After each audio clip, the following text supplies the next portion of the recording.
My sister stole my fiancé 3 days before our wedding. She did it on a Tuesday afternoon in our parents' kitchen while I was downstairs in the laundry room steaming the lace on my mother's wedding dress, which I had been planning to wear in 3 days. She didn't cry when I came back upstairs. He didn't cry either. They were holding hands across the kitchen table like teenagers, and my mother was sitting between them. And my mother said, these are the exact words, I will remember them on the day I die. Rachel, sweetheart, sit down. Lauren has something to tell you, and we need you to be the bigger person about this. My name is Rachel. I am 32 years old. That was 2 years ago. 6 weeks ago, my sister got married to my fiancé in the venue I had booked with the flowers I had chosen in a dress that was almost identical to the one I had picked out at the same boutique 26 months earlier. I went to the wedding. I went because my mother begged me to. She told me it would heal the family. She told me Lauren had grown so much and that this was a chance for a new chapter. I told her I would be there. I did not tell her what would be in my purse. I did not tell her about the phone call I had received from our grandfather's lawyer 6 weeks earlier, on the day after grandfather's funeral, when I learned what my grandfather had quietly done for me in 2019. I will tell you what was in that purse in a few minutes. First, you need to understand the family I grew up in. Lauren is 2 years younger than me. She has been the favorite of our parents since the day she was born. I am not saying that with bitterness. I am saying it as a fact, the way you might say water is wet. Lauren was the cute one. Lauren was the dramatic one. Lauren was the one who needed help.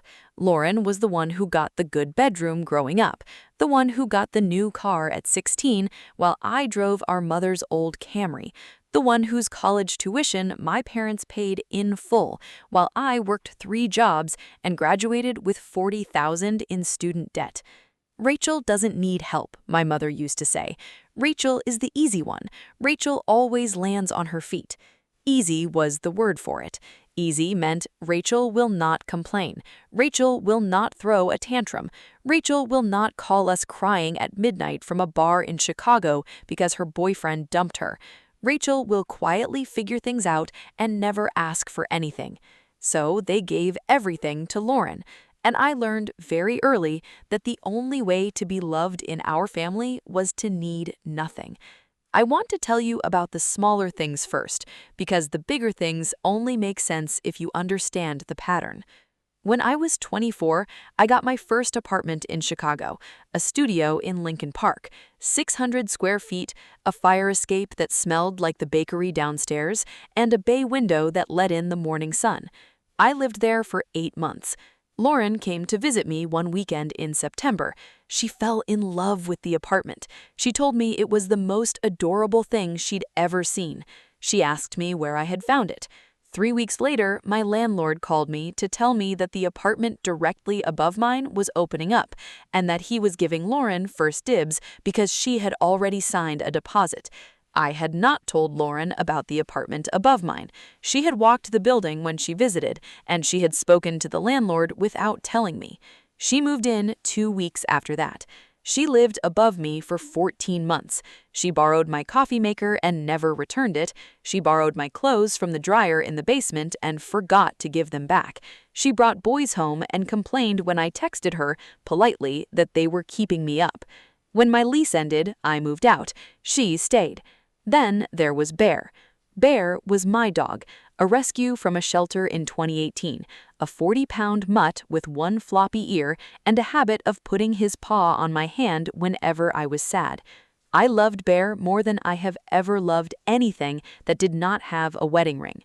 In 2020, during the pandemic, I got a job offer in San Francisco that required me to relocate for 3 months for training. I could not bring Bear.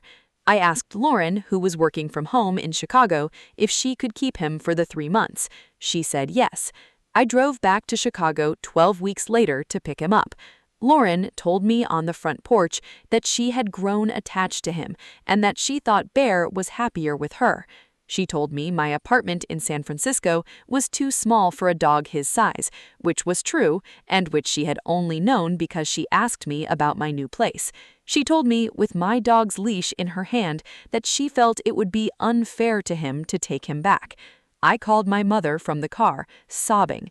My mother said, "Rachel, sweetheart, you have to think about what's best for the dog. And honestly, with your career, do you really have time?" I drove back to San Francisco without Bear. Lauren posted a photo of him on Instagram the next day with the caption, "My little man." She still has him. When I was 28, I got a referral from my mentor at work for a senior position in a marketing firm in Chicago. It was a 40% raise. It was the job I had been working towards for 6 years. I told my family at Thanksgiving. My father said, "That's wonderful, Rachel." My mother said, "Oh, honey, that's nice. Lauren, did you tell Rachel about your new gig?" Lauren had not told me about her new gig. Lauren had been laid off from her last marketing job 4 months earlier. She had been living off our parents' generosity in the basement of our childhood home, posting yoga videos on Instagram. I asked Lauren, politely, what her new gig was. Lauren told me in front of our parents that she had reached out to my mentor just to ask for advice and that the firm had surprisingly offered her the senior position. My mentor had not told me. I learned about it from Lauren at the Thanksgiving table. My father said, "Well, that's actually a wonderful coincidence. It all worked out." My mother said, "Rachel, you should be so proud of your sister." I did not work at that firm. I never got the offer back. The position was filled by Lauren. I went home that night and I sat on the edge of my bed and I thought very clearly, for the first time in my life, my family will let her take everything I have until there is nothing left. I did not act on that thought. I just held it. I held it for the next 4 years. I met David at a wine bar in Lincoln Park in the spring of 2022.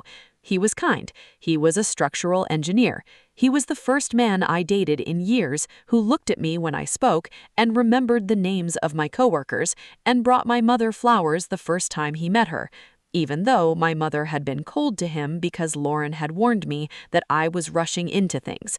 We were engaged within 14 months. David and I planned our wedding for September of 2023, a small ceremony in the gardens of a botanical estate outside Chicago. 80 guests, my mother's 1979 lace wedding dress, which I had chosen to alter to fit me because my mother had cried when I told her I wanted to wear it. Lauren was not invited to the wedding party. I want to be clear about why. It was not because of the apartment or Bear or the job. It was because at our engagement party, Lauren had pulled David aside and told him in front of 2 of his college friends that he could still back out and that I was a lot to handle. David told me about it that night. I did not invite Lauren to be a bridesmaid. My mother called me about it for 3 weeks straight. She told me I was splitting the family. She told me Lauren was devastated. She told me I needed to rise above the small things. I said no. That was the first time in 30 years that I had said no to my mother. 3 months later, 3 days before my wedding, I came up the stairs from the laundry room with my mother's wedding dress over my arm. And there was Lauren holding hands with David at our parents' kitchen table. Here is what they told me that afternoon. They had developed feelings over the past 4 months. It had started innocently when David had hired Lauren's firm to do some marketing work for his engineering practice. They had tried to fight it, but had realized that what they had was real and that going through with my wedding would be a lie. They were so sorry. They wanted me to know that they would wait a respectful amount of time before making anything public. My mother, sitting between them, told me, "Rachel, sweetheart, this is going to be hard, but you and David weren't right for each other. Anyone could see it. And you and your sister have been so distant lately. Maybe this is a chance for a new chapter." I sat down at the kitchen table. I laid my mother's wedding dress across the back of the empty chair next to me. I looked at them 3 calmly for what felt like a very long time. Then I said, "I need to call Grandpa." My mother said, "Rachel, sweetheart, you don't need to involve Grandpa in this." I said, "I'm not asking." And I walked out of the kitchen with my mother's wedding dress over my arm, and I drove 45 minutes to the assisted living facility where my grandfather had been living since 2019, and I sat across from him in the small sunroom on the third floor, and I told him everything. My grandfather did not say much. He listened, he held my hand, he asked me one question. Do you love David, Rachel, or do you love the idea of being married to someone Lauren couldn't take? I sat with that question for a long time. Then I told him the truth. I said, I loved David. I do not love him anymore. I have not loved him since the engagement party. I have only been pretending to because I did not want my family to know that Lauren had won again. My grandfather nodded. He said, Good, then we are going to do something together, and I am going to ask you to not tell your mother, or your father, or your sister, or anyone in this family, not even David. I said, okay. He said, come to my lawyer's office on Monday. Bring your driver's license. We have some paperwork to sign. And that is the end of Block 1. Block 2 picks up at the lawyer's office on the Monday after my wedding was canceled, and it ends 6 weeks ago at my sister's wedding reception with a single envelope and a room of 200 people who had no idea what was about to happen. My grandfather's name was Robert Whitaker. Everyone in our family called him Bob. He had owned a small chain of hardware stores in the Midwest from 1962 to 2004. He had sold the chain in 2004 for an amount of money that nobody in the family ever knew because Grandpa had been a quiet man, and because he had married a quiet woman, and because they had both believed that the only thing more vulgar than not having money was talking about how much money you had. Grandma had passed away in 2017. Grandpa had moved into the assisted living facility in 2019. He had been 91 when he moved in. He was 95 when I sat across from him in the sunroom that Saturday afternoon. He still drove his own car. He still played bridge on Wednesdays. He still cut his own toenails, which he liked to mention in front of my mother because it embarrassed her, and because he had figured out somewhere along the way that my mother was the kind of woman who was easy to embarrass. On the Monday after I told him about David and Lauren, I drove him to his lawyer's office in downtown Chicago. I sat in a leather chair in a quiet wood-paneled office across from a man in his 60s named Mr. Kaplan, while my grandfather signed 3 documents. The first document was a revocation of his existing will. The second document was a new will. The third document was a quit-claim transfer of 3 properties, 2 brokerage accounts, and a trust into a new trust named the Rachel Whitaker Trust, with me as the sole beneficiary, effective on the date of his death. I did not understand all of the numbers at the time. I only saw 3 of them clearly on the printout Mr. Kaplan handed me at the end. The total value of my grandfather's estate as of that Monday afternoon was $4.7 million.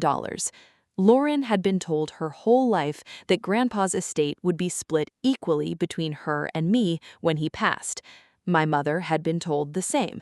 My father, who was Grandpa's son, had been told the same. That afternoon, in a wood-paneled office in downtown Chicago, my grandfather changed all of that. He left everything to me. Lauren got a single dollar. My parents got a single dollar each. Grandpa explained it to me in the car on the way back. He said, Rachel, your sister has been taking from you since she could walk. Your parents have been letting her. I have watched it happen for 30 years, and I have done nothing because it was not my place. It is my place now, because I am dying. I started to cry.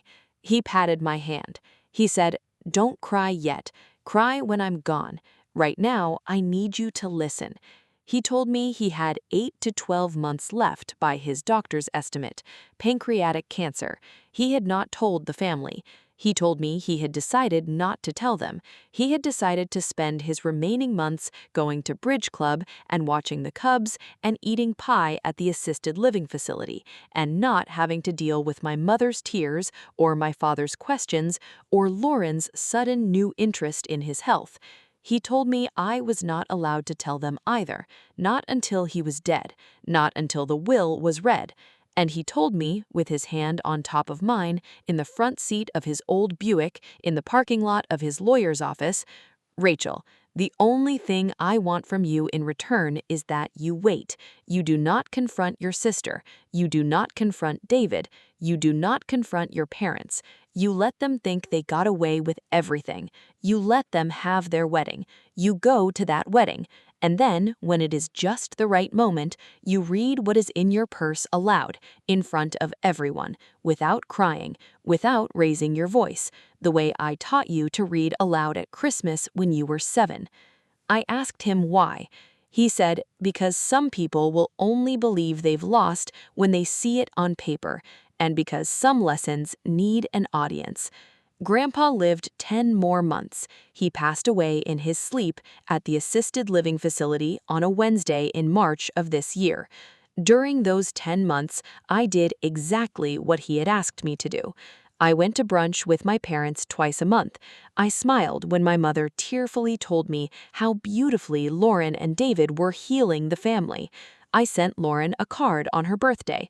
I attended their engagement party in November.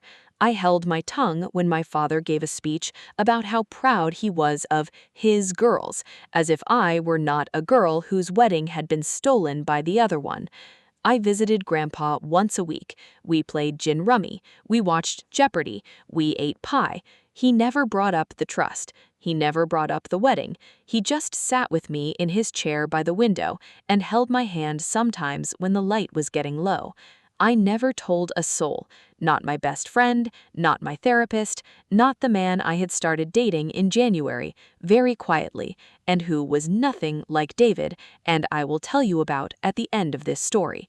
When Grandpa died, my mother called me at 6 in the morning, sobbing. She told me Grandpa was gone. She told me we need to all be together as a family. I drove to my parents' house. I sat with them. I cried real tears because I really had loved my grandfather, and the loss of him was not invalidated by the secret we had been carrying. Lauren came too. She hugged me. She told me she was so glad we were together. She told me Grandpa would have wanted us to be close like this. I hugged her back. I let her cry on my shoulder. Grandpa's funeral was on a Saturday. The reading of the will was scheduled for the following Friday at Mr. Kaplan's office. I asked Mr. Kaplan in private to delay the reading.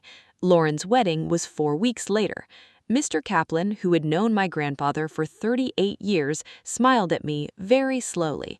He said, "You're your grandfather's granddaughter, all right."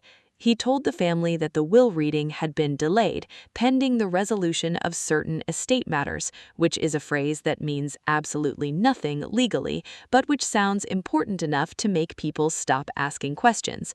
He scheduled the reading for the Monday after Lauren's wedding, and 6 weeks later, I put on a navy dress and a pair of small pearl earrings my grandfather had given me when I turned 18, and I drove my car to the venue Lauren had chosen for her wedding, the same botanical estate where I had been planning to get married 2 years earlier. I parked my car. I checked my purse for the sealed envelope Mr. Kaplan had given me 3 days before, and I walked in. Lauren had 200 guests at her wedding. She wore an ivory gown that was inspired by our mother's 1979 lace wedding dress, which I had given back to my mother the day after David and Lauren told me what they had done. She had peonies in her bouquet, the same peonies I had picked out at the same florist 26 months earlier. She had the same string quartet I had hired. She had hired the same caterer. She had made one change. Just one. The signature cocktail at her reception was named the David in honor of her new husband, instead of the Whitaker, which is what David and I had named ours during our planning. I sat in the 3rd row during the ceremony. I clapped politely when she walked down the aisle. I clapped politely when they kissed. I followed the procession to the reception tent on the lawn. I drank a glass of champagne. I let an aunt I barely knew hug me and tell me that I was such a good sport for being there. I let my mother kiss my cheek and whisper, "Rachel, sweetheart, thank you for coming. This means so much to all of us." And I waited. I waited through the salads. I waited through the entrees. I waited through the toasts. My father's toast about how Lauren was the light of his life. My mother's toast about how proud she was of her girls, meaning Lauren and the bridesmaids.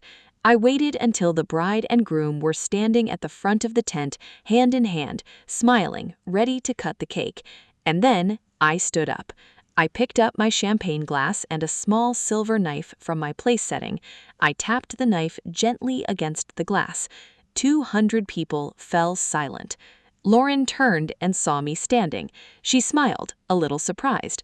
"Oh, Rachel, did you want to give a toast?" I said, "Yes, I do."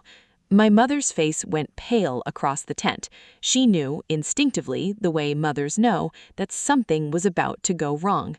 I reached into my purse. I took out the sealed envelope from Mr. Kaplan. I opened it slowly in the silence.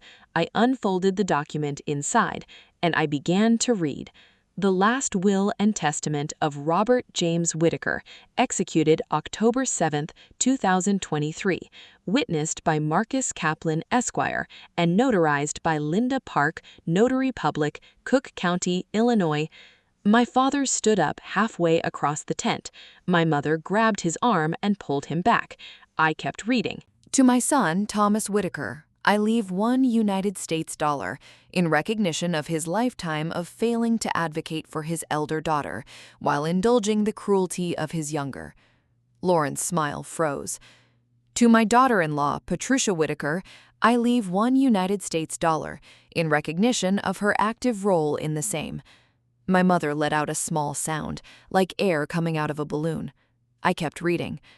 To my granddaughter, Rachel Ann Whitaker, now Lauren Whitaker Reeves, I understand, as of approximately 1 hour ago, I leave $1 United States in recognition of her lifetime of taking what was not given to her, including but not limited to apartments, employment, pets, and most recently, the fiancé of her own sister.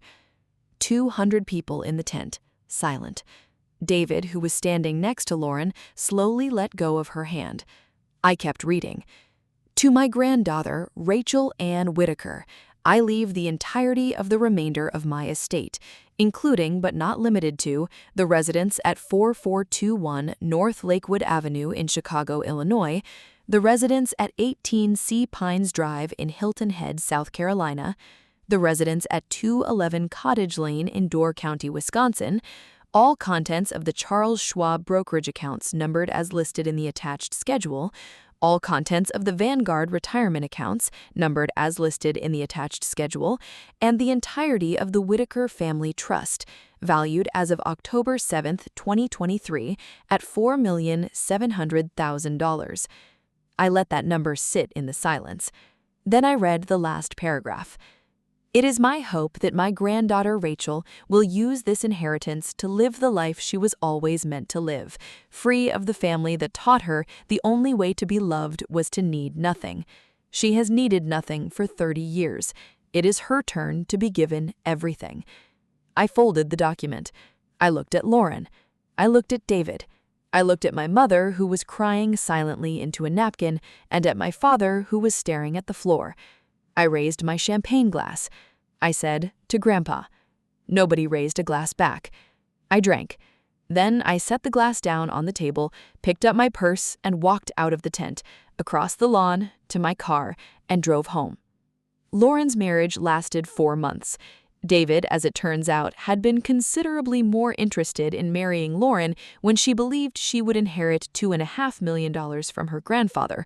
When that turned out to be $1, his enthusiasm, by his own reported account to mutual friends, waned considerably. They are divorced now. My parents have not spoken to me since the wedding. I did not expect them to. I did not write them out of my life dramatically. I simply did not call. They did not call either. The silence has been mutual, and I have to say, peaceful. I sold the Chicago apartment that Grandpa left me. I kept the house in Door County. I rent the Hilton Head place out for the season. The man I had started dating in January, his name is Daniel, he is a high school chemistry teacher. He drives a Subaru. He has never once, not in 11 months of dating, asked me how much money I have. I have not told him. I will eventually, but not yet, because I want to be very, very sure this time. I think about my grandfather every single day. I sit on the back porch of the Door County house with my coffee in the morning, and I watch the lake. And I think about a quiet old man who, in the last year of his life, looked at his granddaughter and decided that she had been overlooked enough, and who decided, with his last act of will on this earth, to make sure she would never be overlooked again. If you have ever been the easy one, the one who was told to keep the peace, the one who watched your family choose someone else over you again and again, the one who carried it silently because you knew that silence was stronger than screaming, leave one word in the comments below. The word is quiet. We see you. We've been you. You're not alone. Subscribe so you don't miss the next story. We share a new one every week about quiet women who knew exactly what they were doing the entire time everyone underestimated them. Until then, if your grandfather is still alive, call him. Some of them are watching closer than you think.